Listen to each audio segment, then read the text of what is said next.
салом ба роғибони футболи тоҷик. нашри навбатии барномаи фатҳро дар такя ба рақобатҳои даври ҳафтуми чемпионати футболии кишвар миёни дастаҳои лигаи якум манзуратон мегардонем.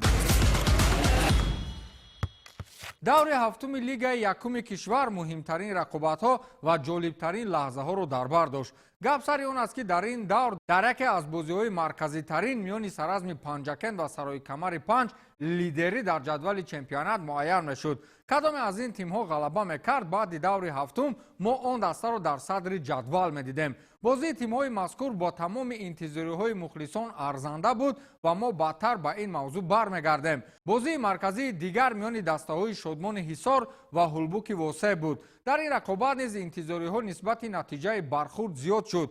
ҳам Шодмон ва ҳам Ҳулбук ин мавсим азми қавӣ доранд ва дар ин баробар аз дастаҳои пурқуввати чемпионат низ ба ҳисоб мераванд. Шодмон ин навбат дар майдони худ дастаи рақибро қабул кард, вале натиҷаи бозӣ ба хости дили мухлисону интизориҳои мо нашуд. мо гуфтем ҳар дуи дастаҳо бозии арзанда, пурэҳсос ва баробар нишон медиҳанд ки не, як даста аз дастаи дигар ба ҳадди миёни замину осмон фарқ дошт ва дастаи дигарӣ бадтарин бозии худро нишон дод. бозии қобили таваҷҷӯҳи дигар миёни Моҳири Ёвон ва Сарҳадчии Ҳамадонӣ буд.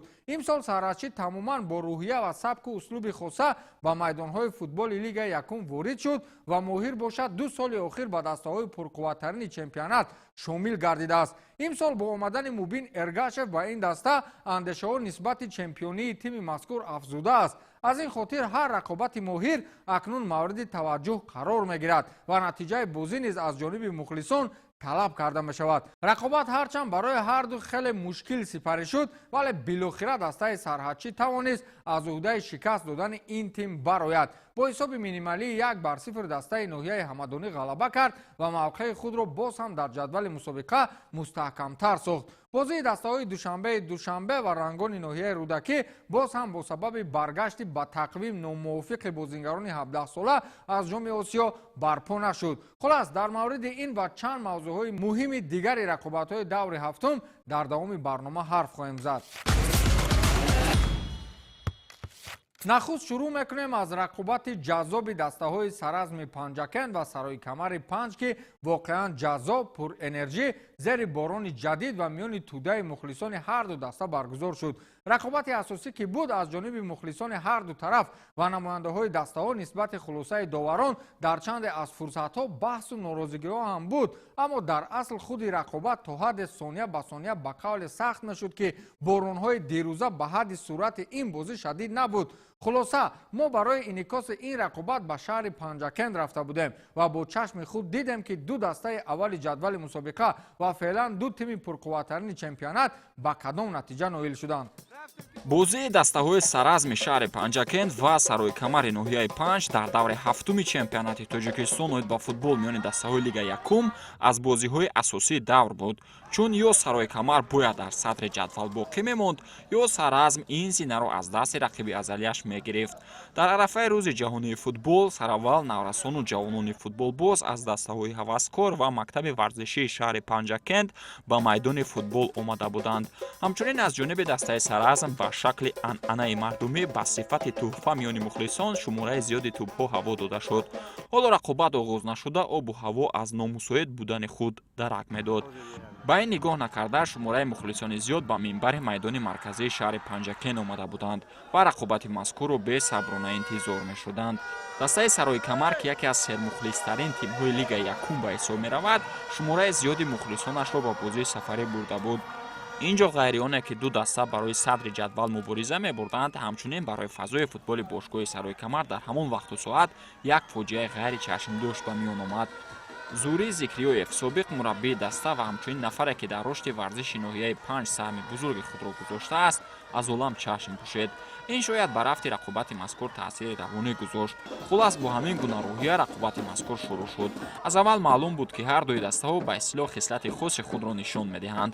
рақобат аз аввал бо шуру садои табли мухлисон шурӯъ шуд ва ҳамин тавр сония ба сония суръати рақобат рӯ ба афзоиш дошт. қисми аввали дидор бидуни гол буд, вале фурсатҳои ба гол наздик ҳар замон мухлисонро ба пой мехезонид. бозингарони ҳарду тараф наздик буданд ки ҳисобро кушоянд, аммо футболбозон бидуни задани гол майдонро тарк карданд. дар ҳамин ҳол баъди чанд лаҳза ногаҳон борони шадиди нотакрор ҳавои Панҷакентро фаро гирифт. то ҳадде суръати борон ҳам сахт шуд ки довари асосӣ қариб рафти рақобатро манъ мекард. Аммо намояндагони Лигаи футболи Тоҷикистон ба хулоса омаданд ки ҷараёни бозӣ манъ карда нашавад ва бозӣ идома ёбад. мо гуфтем дар чунин борони бесобиқа ки хеле шадид буд мухлисон тоб оварда наметавонанд, вале аз наворҳои мухлисон дидем ки чунин бозии сахтро ҳатто мухлисон сарфи назар кардани нестанд. онҳо дар минбарҳо боқӣ монданд ва суръати борони шадид ба суръати шадиди бозӣ якҷо шуду як рақобати диданиро барои мухлисон барпо кард. қисми дуюми бозӣ ҳар дуи тараф мисле ки услуби рақобатро иваз намуданд. ҳарчанд дар қисмати аввал ҳар дуи дастаҳо нисбати хатти дифои худ бештар аҳамият медоданд, дар қисми дуюм бозӣ ҳуҷумкоронаро ба роҳ монданд. зуд ба ҷаримагоҳи якдигар наздик мешуданд ва ҳолатҳои баҳснок низ зуд ба миён меомад. чандин фурсатҳое буд ки мухлисон аз қарори доварон норозӣ мешуданд ва дар чандин лаҳзаҳои дигар қариб кашталгирии бозингарон ба вуҷуд меомад.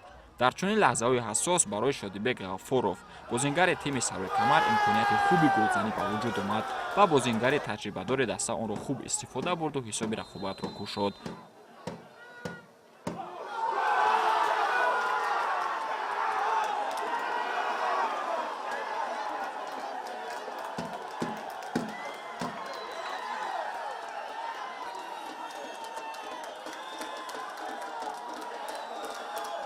баъди гол суръати бозӣ аз ин ҳам шадидтар мешуд. бозингарони саразм бо тамоми нерӯ ба пеш ҳаракат мекарданд ва дарвозаи ҳариф наздик мешуданд, вале имкониятҳои зиёд ба дарвоза намедаромад.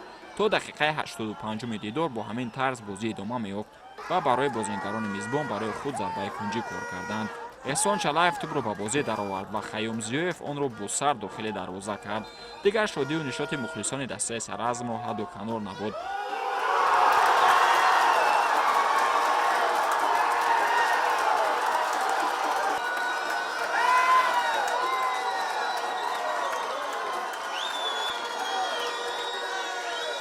вақте бозӣ мусовӣ шуд, баъд рақобати асосии ҳарду тараф шурӯъ гардид. ҳолатҳои баҳснок, пешбод додани якдигар, баҳсу хархаша ҳардам ба вуҷуд меомад, вале билохира ҳисоби рақобат дигар тағйир наёфт. ҳамин тавр дастаҳо як имтиёзӣ кор карданду Сарои Камар дар ҷои аввал ва Саразм дар зинаи дуюми ҷадвал боқӣ монд.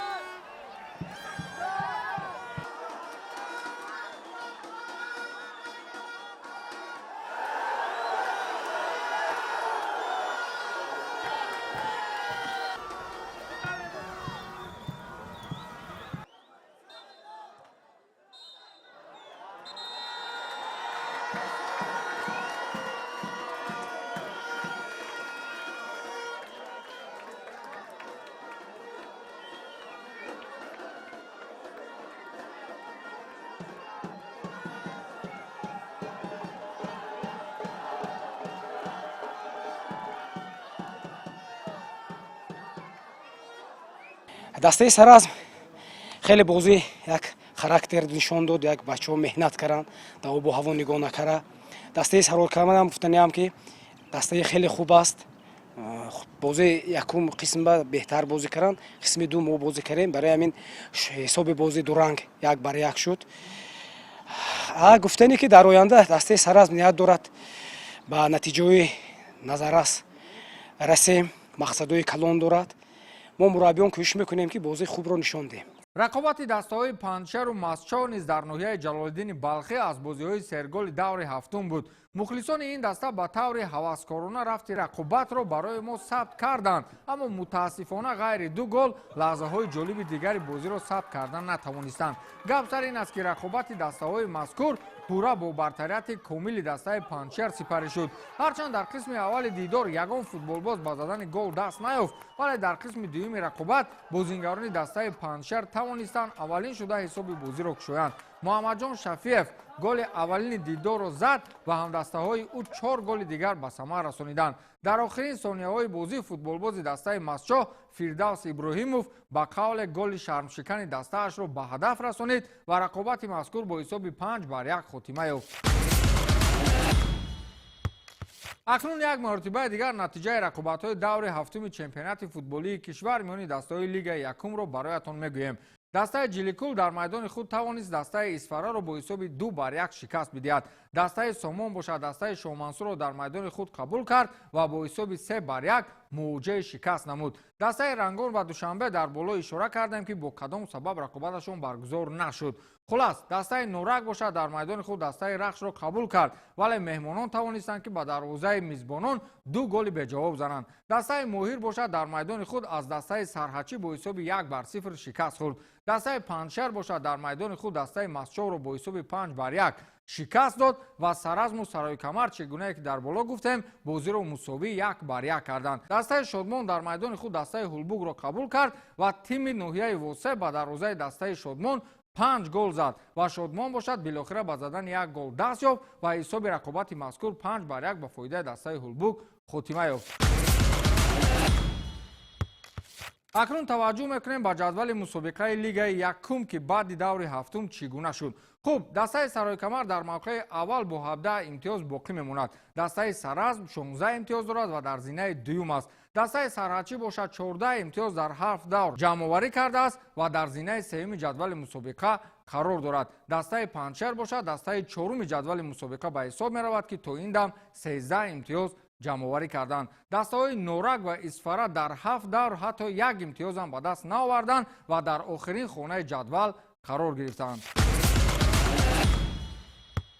акнун таваҷҷӯҳ мекунем ба рақобатҳое ки дар даври ҳаштум яъне даври оянда сурат мегиранд. рӯзи 22 май дастаи Душанбе дар майдони худ дастаи Шодмонро интизор аст. дастаи Рахш бошад дастаи Моҳирро қабул мекунад ва Ҷиликул бошад дар майдони худ бо дастаи Сомон мубориза мебарад. дастаи Масчов бошад дар майдони худ дастаи Рангонро қабул хоҳад кард. рӯзи 24 май бошад дастаи Сарҳачӣ дастаи Панҷшерро қабул мекунад ва Исфара бошад дар майдони худ бо дастаи Ҳулбуг мубориза мебарад. Сароикамар бо Нурак ва охирин бозии даври ҳаштум ин рақобати дастаҳои Шоҳмансур ва Сараз хоҳад буд.